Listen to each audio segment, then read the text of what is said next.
And today I'm going to go a little bit Maryland style and use a Flying Dog Dead Rise. It's Old Bay flavored beer from microbrewery out of Maryland, and I'm going to use that as an injector. The last time I used,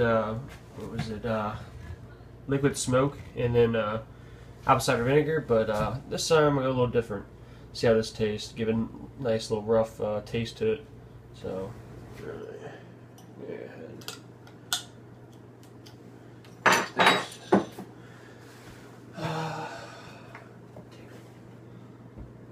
Shallow cup out, relatively shallow.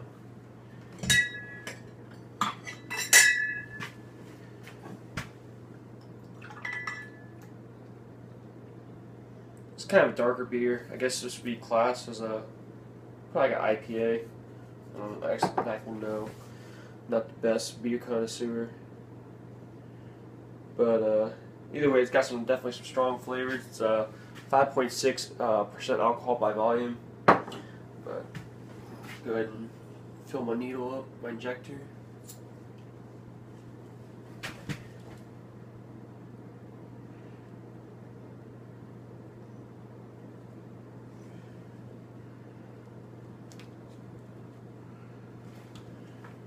And it's really funky because it's all foamy now, so I can only do a little bit at a time, so I gotta wait for the foam to die down. I'm gonna push the air out. And now I'll go ahead and show you all how I inject. Pretty much I just, insert until the holes are, embedded into the meat. And I'd usually just push until the water starts, the liquid, whatever it is at the time, starts squirting out different, holes and whatnot. You'll see it, especially once I, oh, there we go, out of fluid, inject it again. Apply it down and inject it 3 different areas evenly. It's kind of hard to tell, but you can kind of see the meat bulge as I inject.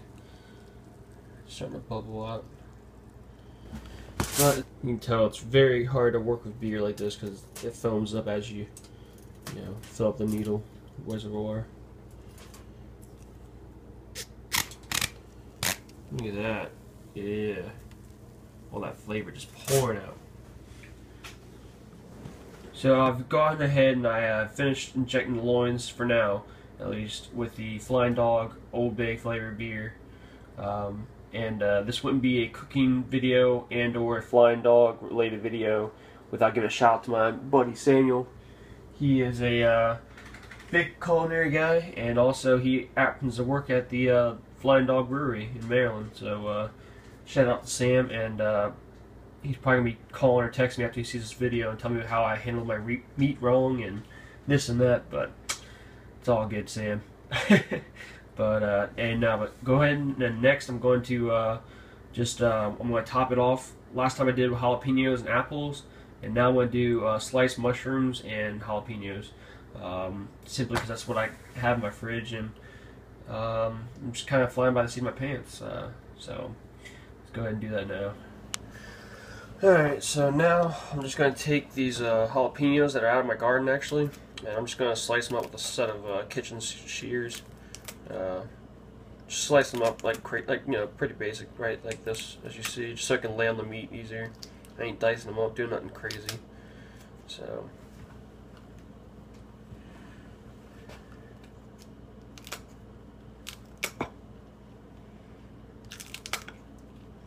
yeah, whenever I'm cooking, when I try to use as much stuff out of my garden as possible, I got a lot of things going on out there, so makes it easier. You ain't got to remember to get so much stuff, or you don't really run out of jalapenos and tomatoes when you have, over a dozen of each plant out in your garden. So jalapenos actually doing pretty good in my garden right now. I'm getting like a dozen a day. But tomatoes not so much. I've only gotten about 7 or 8 over there in the windowsill. That's all I've gotten so far this year. I went to go pick the first couple ones, and some bugs and whatnot gotten into those. So sprayed the garden down really good, and haven't had too much of a problem now. A little bit, not much, but So yeah, I'm gonna take these and I'm gonna take some of these mushrooms I bought from the store already pre-cut and everything, because I don't really grow mushrooms. I'm just gonna lay it on top of the meat and you know, see how that works out for flavor and whatnot.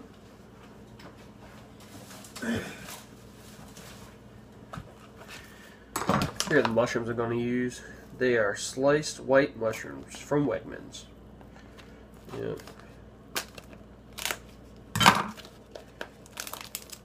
So, yep, that'll be pretty good. I'm a mushroom guy, so see how that works out. Alright, so yeah, like I said before, nothing crazy. I'm just going to take these and space them out and stuff. Pretty much going to be every other thing's going to be a mushroom or a jalapeno, just because this thing's not that fat and can't fit as much across the top and whatnot. Worst case, I'll just take the rest of them, you know, leftover jalapenos and mushrooms and spread them out along the sides, and just because once I go to the grill with this, it's going to be all wrapped up pretty tight. Try to keep that moisture and whatnot. So I'll just throw the rest of the stuff in here. I'll probably can go back and dice some more jalapenos and whatnot. But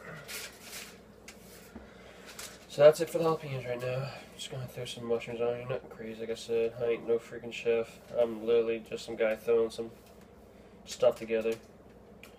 I have no formal training, and if anyone ever tried to tell me something, just because I'm hard-headed, they probably would have gone through one ear out the other. So once again, sorry, Sam. So, see how this works out. Alright, I'm pretty much just dumping the rest in here now.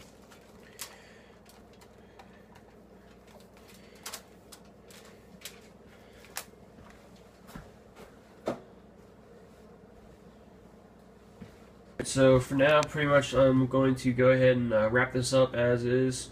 Not too crazy. I just, you know, throw it in the refrigerator for right now and let it sit for a little while. Because I just got home from work and I'm going to go to sleep for a little while. And I'm going to cook this bad boy later once that flavor's been sitting on there, you know, the rub and also the beer sitting inside the meat, you know, mixing it up a little bit. So go ahead. It's 7 o'clock in the morning now. I'm going to go ahead and, like I said, wrap this up. Sit in the fridge, let it sit for a little while. Probably going to fire up the grill later around 1 or 2. And going to actually try to cook this a little slower than I did the last time when I did the other meat.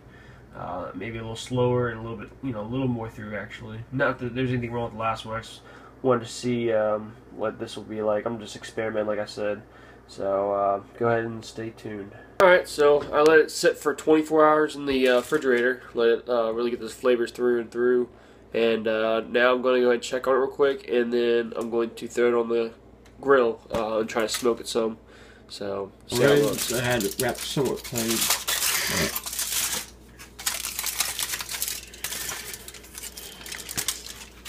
There it is.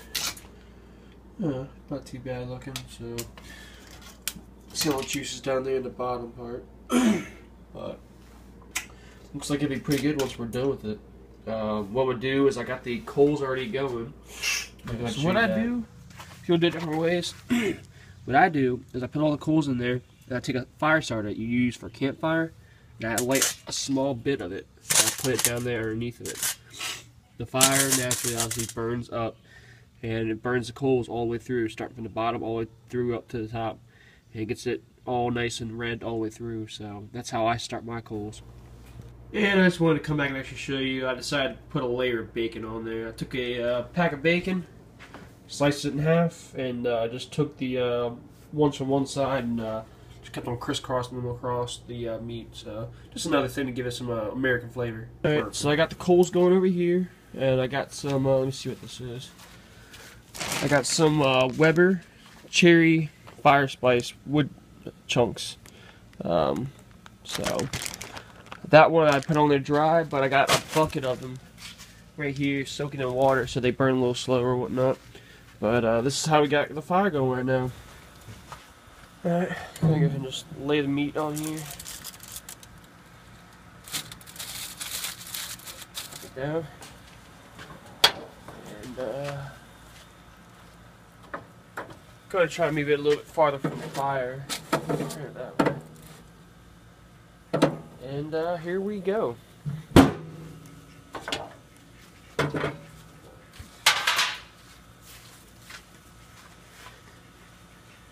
Going to go ahead and check the meat, see how it looks. And I forgot to show you all, but about an hour or so ago, I opened the foil up and let it get some more smoke in there. It wasn't cooking so, well, and I want to get some of that smoky flavor in there. So this is how it looks currently right now. It's not too bad. This is 2 hours and 40 minutes into the cooking stage. Over here, as you can see, I have the cherry wood that's over here smoking up and getting that good flavor inside of the meat and whatnot. Not too bad. But at about 4, maybe 4.5 hours into it, I'm going to take this off. I'm going to take, pretty much it's going to be exactly the same, minus all the juice and the aluminum foil. I'm going to place on some tight metal grating and have it fully exposed to the smoke and the heat of the grill. Try to get that extra last bit of smoky flavor to it. But otherwise, it's looking pretty good though, and I'm pretty excited to see how this tastes. So I poured the pork loin off the grill. Looked pretty damn good. It's got the bacon on there, pretty damn crisp. And I'm going to go ahead and get ready to slice it. First, we're going to pull the bacon off, and we're going to slice it, put it onto a little paper plate, just to get it separated. Because either way, we're not going to eat it with that on there. So that was more or less all there cooking for flavor. So let's see how that goes.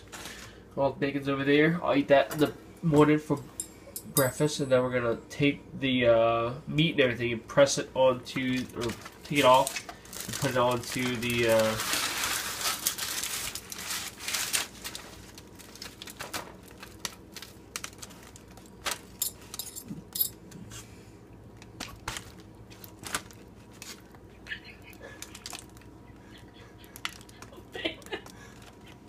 and we're going to put it onto the pan. I'm going to go ahead and, oh yeah. And we're going to go ahead and slice the pork up, see how it looks right now after we've put it on the pan.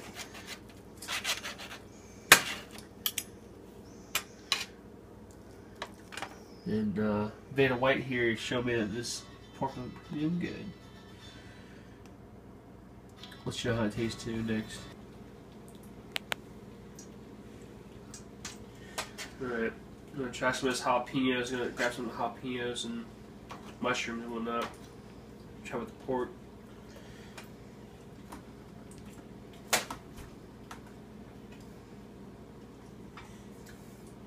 Oh yeah, shit's good. A little bit of bacon.